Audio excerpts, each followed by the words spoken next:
Dans cette série de vidéos, nous allons nous intéresser à la plateforme de création de cours Civios. Comme à notre habitude, chacune des vidéos représentera une fonctionnalité ou une des activités que le formateur pourra créer sur la plateforme. Rappelons que Civios est une boîte à outils qui permet aux formateurs de créer à partir de documents importés sur la plateforme des activités qui seront ensuite diffusées auprès des apprenants. Alors, nous allons partir du principe que l'administrateur établissement ait bien renseigné l'ensemble des utilisateurs, professeurs comme élèves, à l'intérieur de la plateforme.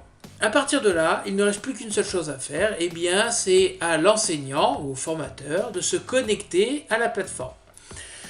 L'administrateur d'établissement aura eu le bon goût de vous donner le lien pour vous connecter, et à ce moment-là, il ne vous restera plus qu'à renseigner votre login, votre mot de passe et à vous connecter. Une fois que vous êtes connecté sur Civios, vous arrivez sur le tableau de bord, tableau de bord que vous pouvez personnaliser, mais nous ce qui nous intéresse ici c'est la fonction de base qui est la création de cours à l'intérieur de Civios. Donc pour créer un cours, il va falloir se diriger vers le bouton catalogue de la colonne de gauche ici. Voilà. Et à partir de là, vous allez cliquer sur ajouter une nouvelle formation ou un nouveau cours. Si on clique sur ajouter une nouvelle formation, là nous allons pouvoir créer le conteneur, je dis bien le conteneur, qui va permettre de créer ensuite les activités que nous allons mettre à disposition des apprenants. Alors première chose à faire, c'est mettre un titre. Alors on peut mettre une description.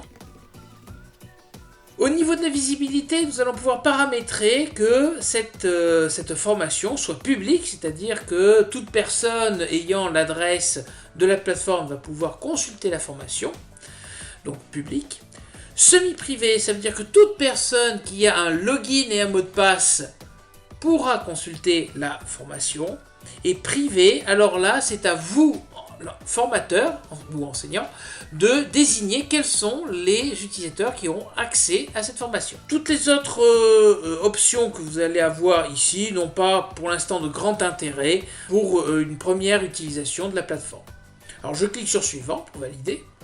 Et arrivé à l'étape suivante, l'étape de structuration de la formation, nous allons faire une formation de base, c'est-à-dire que dans cette formation, il va y avoir un module, et ce module va contenir des activités. Bien. Alors là, qu'est-ce qu'il nous reste à faire ? Eh bien tout simplement, on va cliquer dans ce carré vert, et on va désigner quel type d'éléments on va mettre dans notre formation. Mais nous, ce que nous allons faire, c'est une formation de base, comme je l'ai dit, et donc on va simplement créer un module. Donc là, je clique sur module. Il me demande de valider que c'est bien une création de module. Voilà. Donc je vais créer un nom. Alors une description éventuellement, on peut rajouter une image pour illustrer, etc., etc. Vous avez ici toutes les options qui vont vous permettre de personnaliser ce module. On va permettre aux apprenants de reprendre un exercice qu'ils ont déjà fait, de faire de la navigation inversée, c'est-à-dire de revenir sur des exercices, d'afficher ou pas les résultats à la fin du module, etc., etc. Le nombre de tentatives, par défaut illimité, donc un apprenant peut venir et revenir sur des exercices, mais on peut limiter ça à un ou deux essais. Et ensuite, quels résultats on va afficher ? Est-ce le meilleur, le plus récent, ou tous les résultats ? Voilà. Ça, c'est ce que nous allons avoir comme résultat lorsque l'élève aura fait les exercices qui sont à l'intérieur du module. Une chose très intéressante, c'est au niveau des options de disponibilité. Alors, les options de disponibilité, c'est tout simplement à quel moment vous allez ouvrir, et de manière, vous allez pouvoir le programmer, vous allez ouvrir les droits aux utilisateurs d'aller consulter vos activités. Donc là, on peut paramétrer une date d'ouverture ou une date de fermeture, ici, au niveau du module. Mais nous, on va rester dans un mode basique, c'est-à-dire qu'on va créer des activités et ces activités seront toujours disponibles. Ensuite, on pourra toujours venir et revenir sur ce paramètre et affiner notre formation. Donc là, je clique sur enregistrer.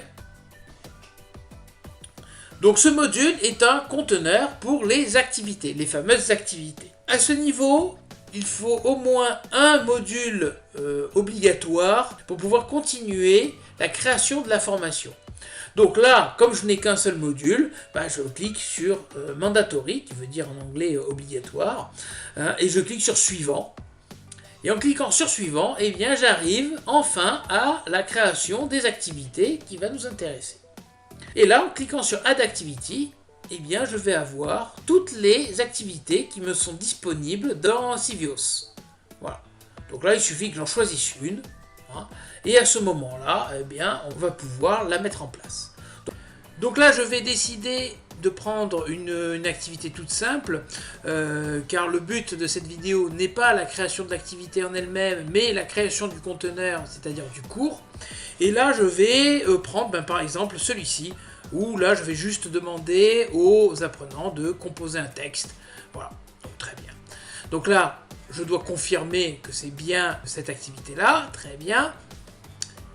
Je lui donne un nom.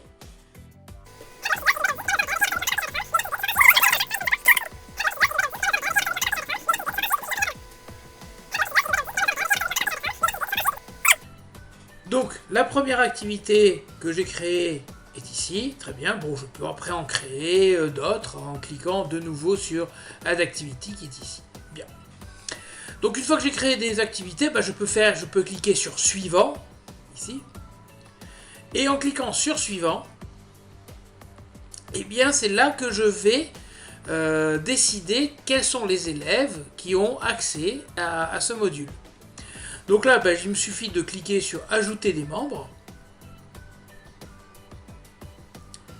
Et ensuite, on va aller chercher les apprenants qui vont participer à ce module. Alors, je vais voir les classes qui sont disponibles. Voilà, donc la classe 1, classe 2. Bon, alors là, charge à l'administrateur établissement de créer les différentes classes présentes dans votre... classes ou groupes présentes dans l'établissement. Donc moi je vais prendre la classe 1, voilà. Je le sélectionne. Et je n'ai plus qu'à cliquer sur Finir. Donc là, la classe 1 va avoir accès au cours une fois que j'aurai cliqué sur Finir. Et voilà, ma formation est créée. Et maintenant, les élèves ont accès à la formation. Alors, si on retourne sur le catalogue, on voit bien que ma première formation est bien présente. Et si jamais je veux la retoucher, il suffit de cliquer dans la partie bleue et de faire un petit tour sur l'icône qui représente un petit crayon qui est ici. Et là, j'ai tous les outils nécessaires pour retoucher la formation si besoin est. C'est déjà la fin de la vidéo. Alors, nous avons vu comment créer une formation. Cette formation qui va contenir des activités. On ne s'est pas intéressé encore aux activités, mais ça va être le sujet des prochaines vidéos. Merci d'avoir suivi cette vidéo. Au revoir et à bientôt.